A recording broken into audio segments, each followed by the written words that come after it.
దక్ష ప్రజాపతి కూతుళ్ళని అనేక మందికిచ్చి వివాహం చేశాడు. అందులో ఈ దాక్షాయిణి ఒకరు. మిగిలిన చెల్లెళ్ళందరూ దక్షుడు చేస్తున్న యజ్ఞానికి వెడుతున్నారు.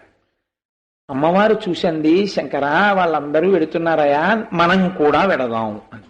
అంటే ఆయన అన్నాడు, వద్దు, నీ తండ్రి నా పట్ల చాలా క్రోధమును పెంచుకుని ఉన్నాడు.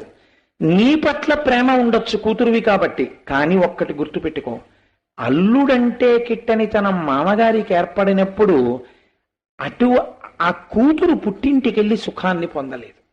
అటువంటి స్థితిలో నువ్వు వెడితే వాళ్ళు ఇలా కనుబొమ్మలు ముడిచి చాలా తక్కువ చేసి మాట్లాడతారు. అప్పుడు పుట్టింటికి ఆడపిల్ల వెళ్లకుండా ఉండడమే మంచిది. నేను నీకు ఒక న్యాయం చెప్పాను, వెళ్లకు అటువంటి పుట్టింటికి అన్నాడు. అంటే ఆవిడంది, పైగా మనని పిలవలేదు కదా అన్నాడు. పిలవకపోయినా గురువింటికి వెళ్ళొచ్చు, రాజింటికి వెళ్ళొచ్చు, తండ్రింటికి వెళ్ళొచ్చు, సుహృత్ మంచి స్నేహితుడింటికి వెళ్ళొచ్చు.